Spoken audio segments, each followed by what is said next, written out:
अस्सलामुअलैकुम वरहमतुल्लाह। दोस्तों, अपना अगला टॉपिक है अफसाना। ये निहायत इंपॉर्टेंट टॉपिक है। अफसाना का आगाज और इर्तिका, अफसाने की तारीख, फिर मशहूर अफसाना निगार, उनके अफसाना, इसी तरह अफसाने के अज्जाए तरकीबी, ये सारी चीजें आपको इसके अंदर बता दी जाएंगी। देखिए, जितना भी टॉपिक, जितना भी कंटेंट आपको प्रोवाइड किया जा रहा है, आप सबको अच्छे से याद कर लें, अच्छे से समझें, और किसी भी एंगल से क्या क्वेश्चन बने, आप क्वेश्चन बनाने की कोशिश करें। इतना भी ज्यादा क्या है, आप टेंशन ना लें कि यार इसको कैसे पढ़ेंगे। देखिए, ज्यादा दिमाग पर टेंशन लेने से क्या है, बहुत सी चीजें याद होने के बावजूद भी याद नहीं हो पाती, इसलिए आपको टेंशन लेने की जरूरत नहीं है। इधर उधर क्या है देखने की जरूरत नहीं, भाई क्या कहां से पढ़े, कुछ पढ़ने की जरूरत नहीं। जो आपको जो बताया जा रहा है उसे आप अच्छे से पढ़ लें। अफसाना निगारी में देखिए, हम देखते हैं अफसाने की स्टार्टिंग करते हैं। अफसाना क्या है? अफसाना निगारी का जो फर्स्ट टॉपिक आता है, अफसाने की डिटेल आती है कि अफसाना किस चीज से बना है, क्या है। देखिए, ऐसी नसर सिन्फ जिसमें किसी एक वाकया जिंदगी के किसी एक पहलू को कम से कम अल्फाज में बयान किया जाए, उसे ही अफसाना निगारी कहते हैं। यानी बहुत कम अल्फाज का इस्तेमाल किया जाए, जिंदगी के किसी खास पहलू को या किसी एक पहलू को बयान किया जाए, ये अफसाना निगारी होती है।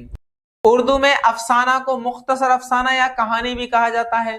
मुख्तरफ अफसाना वही जो जिसे इंग्लिश में शॉर्ट स्टोरी कहा जाता है, हिंदी में इसको क्या है, कहानी वगैरह कहते हैं।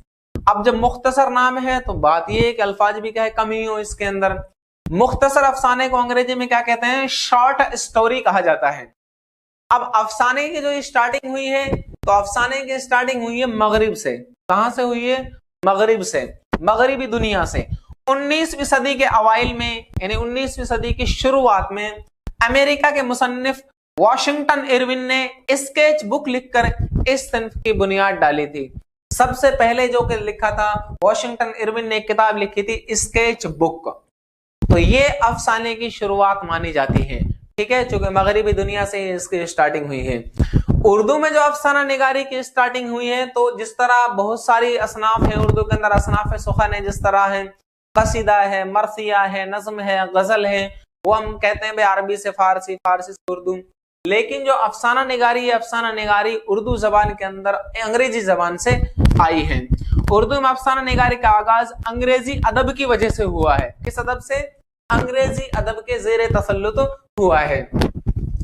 उर्दू अफसानवी अदब की तारीख में दास्तान के बाद नाविल, फिर अफसाने की नस्ल आती है। उर्दू अदब की तारीख में चूंकि ड्रामा तो बहुत कदीम से, उसके बाद क्या है, दास्तान आती है, दास्तान के बाद नाविल, नाविल के बाद जो नंबर आता है वो अफसाने का ही आता है। उर्दू में जो मुख्तसर अफसाने की शुरुआत मानी जाती है, 20वीं सदी की शुरुआत।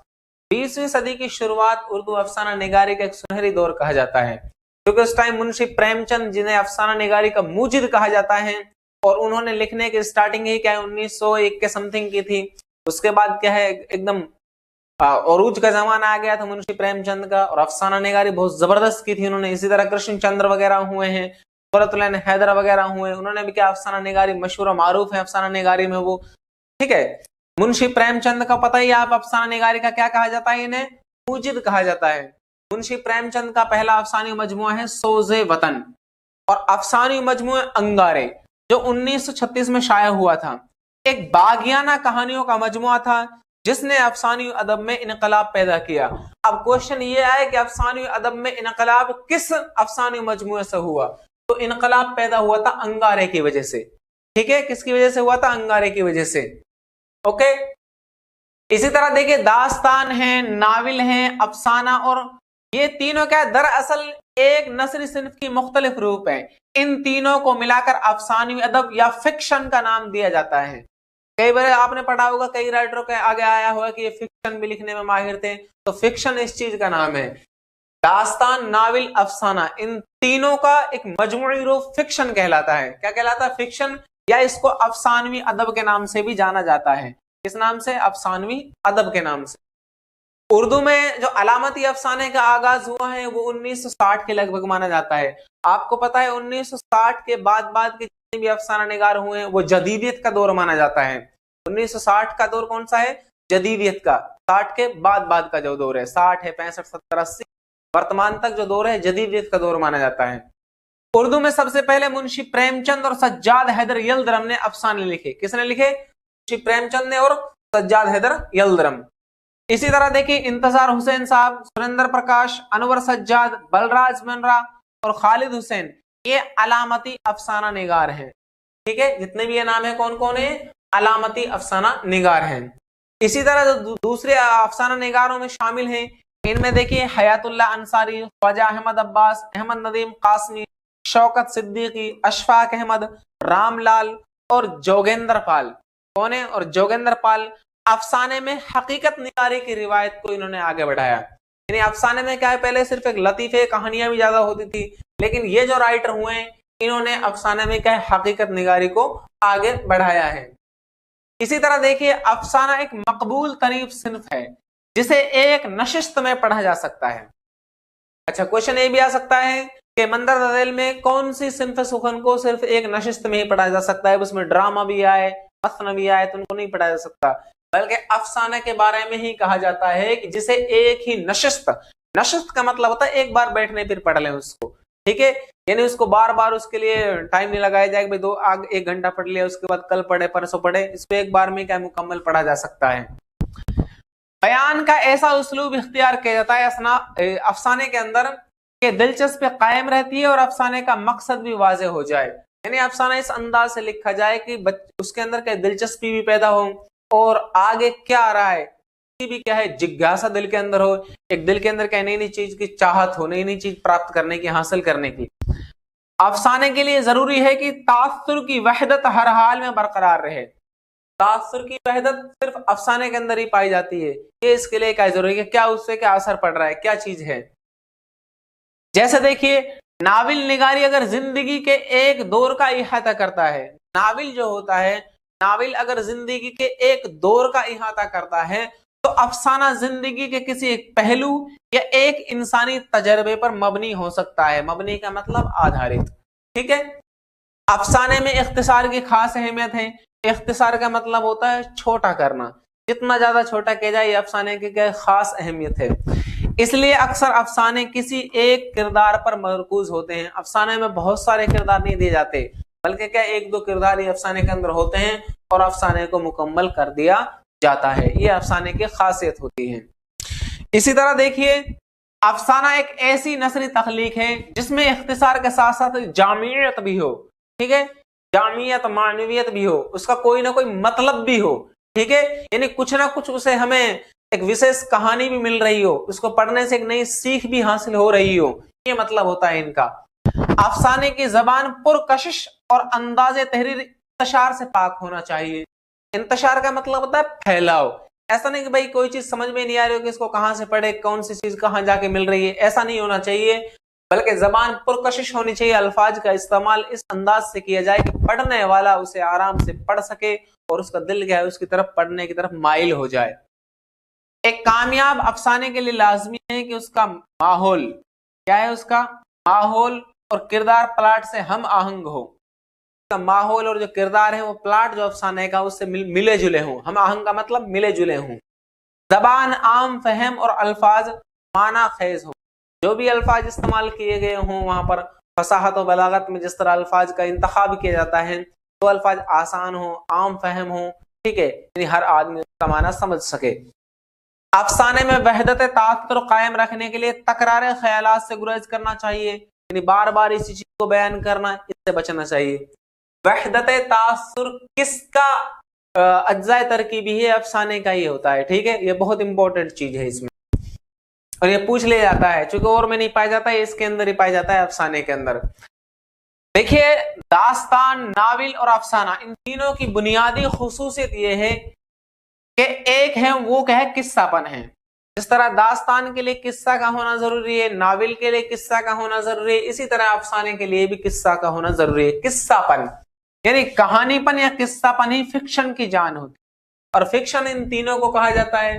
और इन तीनों की जान क्या है, कहानीपन हो या किस्सापन हो, यानी किस्से में से किस तरह बात चलती जाए कि पढ़ने में बिल्कुल एक रवानगी होती चली जाए। ठीक है, रवानगी के साथ। जैसे देखिए कुछ डेफिनेशंस भी इनके मुतालिक, जैसे मिंटो ने कहा है, सादत हसन मिंटो कहते हैं, एक तासुर चाहे वो किसी का हो, खा वो किसी का हो, अपने ऊपर मुसल्लत करके इस अंदाज से बयान करना कि वो सुनने वाले पर वही असर पैदा करे, तो ये अफसाना है। यानी हम किसी चीज को बयान कर रहे हैं और एक सुनने वाला उसको सुन रहा है, तो जो हमारे ऊपर असर अंदाज हो रहा है वही क्या सुनने वाले पर भी उसका पूरा पूरा असर हो, तो यही अफसाने की असल हकीकत होती है। ये कहना है मंटो साहब का। अजीमुल हक हनफी साहब कहते हैं उर्दू अफसाने का आगाज 20वीं सदी में और मुंशी प्रेमचंद साहब अफसाने के बानी हैं। ये अजीमुल हक साहब हनफी का कहना है इस तरह का। इसी तरह बगोल अंग्रेज मुफक्किर एड ग्रेलिन कहते हैं, ये एक अंग्रेज मुफक्किर हैं, इनकी ही वो डेफिनेशन है जिन्होंने कहा है कि अफसाने को घंटे, आधे घंटे, 2 घंटे बस लास्ट इतने टाइम में पढ़ा जा सकता है। ये कहते हैं अफसाना एक ऐसी नसरी दास्तान है जिसको पढ़ने में हमें आधे घंटे से 2 घंटे तक का वक्त लगता है। ये कहना किसका है? अंग्रेज मुफक्किर एड ग्रेलिन का। ठीक है। इसी तरह मुंशी प्रेमचंद को उर्दू अदब में अफसाना निगारी का मूजिद यानी ईजाद करने वाला तस्लीम किया जाता है। आपको अच्छे से पता है, इसके बारे में कई बार बता भी दिया जा चुका है। ठीक है, तो इसमें टाइम सर्व करने की जरूरत है नहीं। आगे देखिए, मुंशी प्रेमचंद के अफसानों की तादाद तकरीबन 300 है। ठीक है, मुंशी प्रेमचंद के सवाने हयात में मुकम्मल आपको बता चुके हैं। फिर भी एक बार देख ले, पहला अफसानी मजमा सोज़े वतन जो रिसाला जमाना में शाये हुआ 1908 में, जिसमें 5 अफसाने थे। इसको अंग्रेज हुकूमत ने 1910 में जब्त कर लिया। किसको? सोज़े वतन को। इस टाइम इसका नाम क्या था? नवाब राय। ठीक है, क्या नाम था? धनपत राय उर्फ नवाब राय इलाहाबादी के नाम से। मुंशी प्रेमचंद के अफसानी मजमे सोज़े वतन को अवाम में बेदारी और इंकलाब पैदा करने की वजह से अंग्रेजों ने जब्त कर लिया।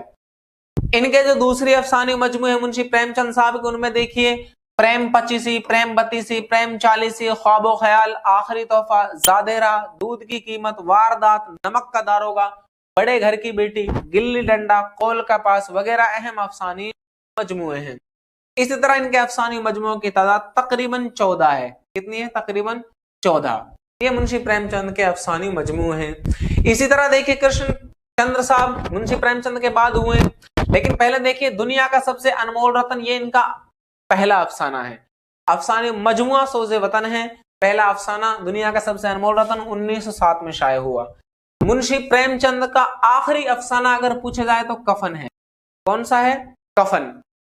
कृष्णचंद्र का पहला अफसाना है यरकान, जो आपको बता दिया गया है अदबी दुनिया लाहौर 1936 में शाये हुआ। ठीक है, किसमें? रिसाला अदबी दुनिया में शाये हुआ था 1936 में। नाम क्या है? यरकान। कृष्णचंद्र का जो पहला अफसानी मजमुआ है इसका नाम है तिलसिमे ख्याल। एग्जाम में बहुत बार पूछा जाता है, रिपीट भी होता है। 1939 में शाये हुआ था। ठीक है, क्लियर। उसके बाद देखिए कृष्णचंद्र को उर्दू अदब में सबसे ज्यादा मकबूलियत उनके अफसाना झेलम में नाव पर मिली, जो 1937 में शाये हुआ। ठीक है, बहुत इंपॉर्टेंट है। कृष्णचंद्र को सबसे ज्यादा मकबूलियत उनके किस अफसाने पर मिली? तो उसका नाम है झेलम में नाव पर, जो कब शाये हुआ था? 1937 में। क्लियर है यहां तक? उसके बाद देखिए आगे अफसाने के अंदर खुर्रतुल हैदर साहब का नाम आता है। खुर्रतुल हैदर साहब का जो पहला अफसाना है इसका नाम है शीशे के घर, जो 1944 में शाये हुआ। और इनका जो अफसानी मजमुआ है इसका नाम है सितारों से आगे, जो 1947 में शाये हुआ। यानी 3 साल पहले शीशे के घर अफसाना, अफसानी मजमुआ है सितारों से आगे 1947 में। ठीक है, इसी तरह खुर्रतुल हैदर के अफसानी मजमुओं में रोशनी की रफ्तार, पतझड़ की आवाज, फसल गुल आई और जुगनुओं की दुनिया। ये जो पतझड़ की आवाज, इस पर उन्हें साहित्य अकेडमी अवार्ड भी मिला था 1967 में, आपको पता है अच्छे से। ठीक है ना। सादत हसन मंटो ने जिनसी उलझनों, मुल्की माशी और इक्तिसादी हालात पर अफसाना निगारी की। उनके अफसानों में चोटी, काली शलवार, यजीद, ये बहुत सारे आगे। जिनसी उलझनों का मतलब होता है लिंग, लिंग से संबंधित। ठीक है, जिनसी उलझने जो होती हैं, और मुल्क की माशी हालात। ठीक है, यानी एक खाने पीने, रहने सहने की जो एक हालात, परेशानियां होती हैं, इनसे संबंधित, और सियासी हालात पर भी इन्होंने क्या है? अफसाना निगारी की है सादत हसन मंटो साहब ने। इनके अफसानों में चोटी, काली शलवार, यजीद, 3.5 आने, नया कानून, खाली बोतल, खाली डब्बे, टोबा टैक्स, बहुत मशहूर है इनका टोबा टैक्स। पाकिस्तान में एक जिला भी टोबा टैक्सिंग के नाम से। ठीक है, भंगन, तमाशा, ठंडा गोश्त, नमरूद की खुदाई और बुरका, ये इनके क्या है? मशहूर मारूफ अफसाना है। सादत हसन मंटो के बाद नंबर आता है अली अब्बास हुसैनी साहब का। अली अब्बास हुसैनी साहब ने कौमी, माशी और देहाती जिंदगी पर, किस पर? कौमी जिंदगी पर, माशी जिंदगी पर और देहाती जिंदगी पर अफसाना निगारी की। इनके अफसानों में ICS, आपने RBSC की बुक में पढ़ा होगा, ICS, ठीक है ना। रफीक तन्हाई, बासी फूल, हमारा गांव, ये इनके क्या मशहूर मारूफ अफसाने हैं। और तो आपको इंपॉर्टेंट चीज ये है ICS, ये आप अच्छे से याद कर लें, कई बार पूछ लेता है ICS किसका अफसाना है, तो अली अब्बास हुसैनी साहब का, ठीक है। इसी तरह देखिए सुल्तान हैदर जोश ने रूमानी अफसाने लिखे। किसने? सुल्तान हैदर जोश ने कैसे अफसाने लिखे? रूमानी अफसाने लिखे, जिनमें कौन कौन से? कुलुपुत्रा, ठीक है, वीराने सनम खाने, ये देखिए वीराने सनम खाने, ये ऐसे है वीराने सनम खाने, गलत हो गया, ठीक है ना, बाय मिस्टेक। वीराने सनम खाने, एक मुगन्निया से इल्तिजा, और मैं चाहता हूं। मुगन्निया का मतलब होता है गाने गाने वाली, एक मुगन्निया से इल्तिजा और मैं चाहता हूं, ये सुल्तान हैदर जोश के रोमानवी अफसाने हैं। इसी तरह देखिए हयातुल्लाह अंसारी साहब, जिनका नाम आपने पहले पढ़ा, आपको बता जा चुका है कि हयातुल्लाह अंसारी साहब ने अफसाना निगारी में हकीकत निगारी के फन को आगे बढ़ाया था। तो इन्होंने देखे समाज माशरे की गिरी हुई हालत पर अफसाना निगारी की, जैसे आखिरी कोशिश, भरे बाजार में, 2.5 सेर आटा, सहारे की तलाश, शकिस्ता कंगूर है, बहुत इंपॉर्टेंट है शकिस्ता कंगूरा, कई बार पूछा जा चुका है कि शकिस्ता कंगूरा किसका अफसाना है। इसी तरह देखिए अनोखी मुसीबत, काला देव और कमजोर पौधा, ये हयातुल्लाह अंसारी साहब के अफसाने हुए हैं।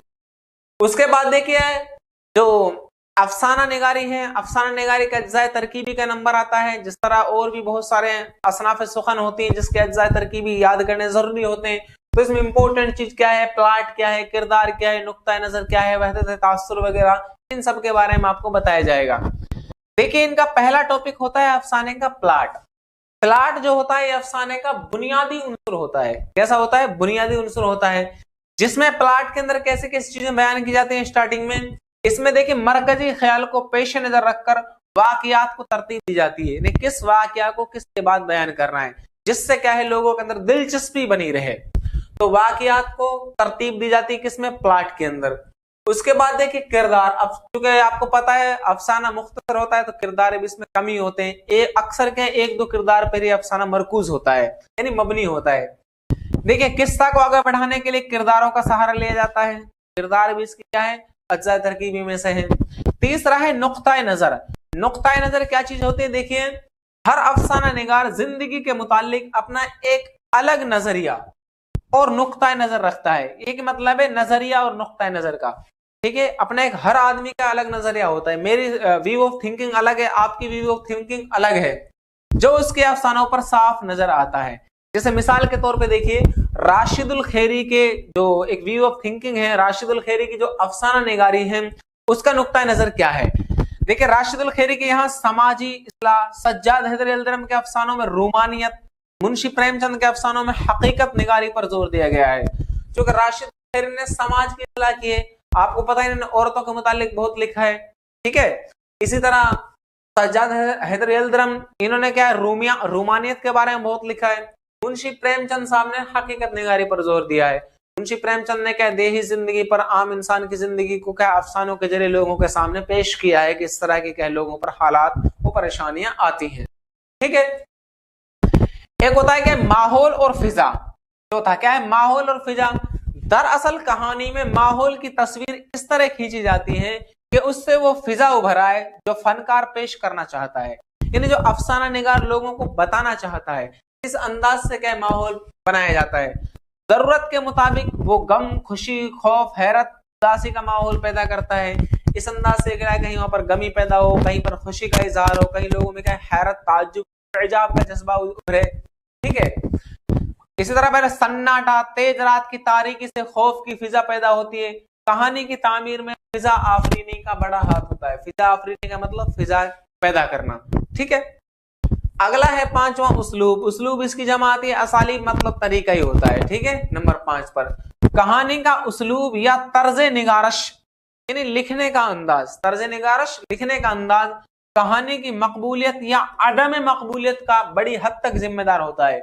मकबूलियत मतलब काबिल कबूल होना, अदम मकबूलियत नहीं लोगों में पसंदी ना होना, ठीक है, ना कबूल होना। अफसाने का कैनूस बहुत छोटा होता है, इसलिए जरूरी है कि कम से कम लफ्जों में ज्यादा से ज्यादा बात कह दी जाए, क्योंकि अफसाना मुख्तसर होता है और अफसाने का कैनूस क्या है बहुत छोटा होता है।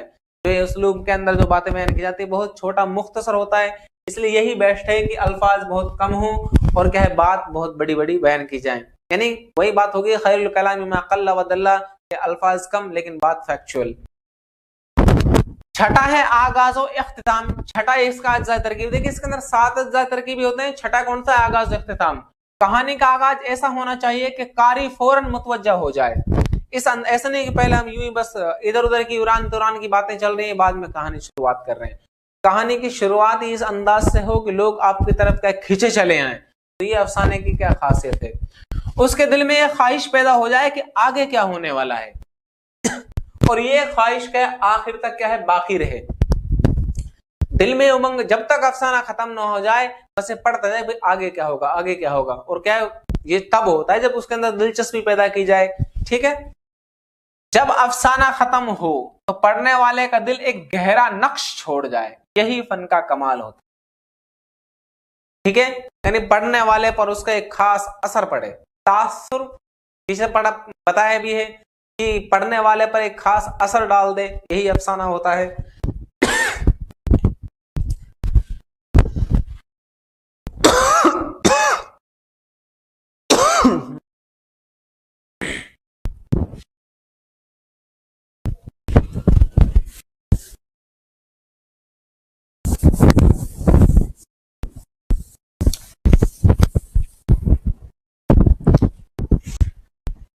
छठा है देखिए अगला आगाज और इख्तिताम। कौन सा है? आगाज और इख्तिताम। अब कहानी का आगाज ऐसा होना चाहिए कि कारी फौरन मुतवज्जा हो जाए। इस अंदाज से कहानी दिलचस्प पैराए में बयान की जाए कि लोगों को ये दिलचस्पी हो भाई आगे क्या होने वाला है और आखिर तक यही जुस्तजू दिल के अंदर यही उमंग बनी रहे जब तक क्या अफसाना खत्म ना हो जाए। और अफसाना खत्म होने पर पढ़ने वाले के दिल पर अफसाना एक खास नक्श छोड़ जाए, अपना एक असर छोड़ जाए, यही इसका आगाज और इख्तिताम होता है। इख्तिताम भी और आगाज भी। ठीक है, अगला है देखिए 7वां वहदत तासुर। ये सिर्फ अफसाने के अंदर होता है, बाकी किसी भी सिनफे सुखन में नहीं होता। ना नाविल में होता है, ना खाका में होता है, ना इंशाइया में होता है, ना रिपोर्टाज में होता है। ठीक है, और ना ही दास्तान वगैरह में होता है। वहदत तासुर किस सिनफे सुखन की खासियत है? तो अफसाना निगारी की। अच्छे से याद रखना है, ठीक है ना। इससे मुराद है कि कहानी पढ़ने वाले के दिल पर जो हालात कैफियत गुजरे उसमें बिखराव ना हो। वहदत तासुर यानी वहदत हो, इकट्ठा हो, बिखराव ना हो उसका असर का।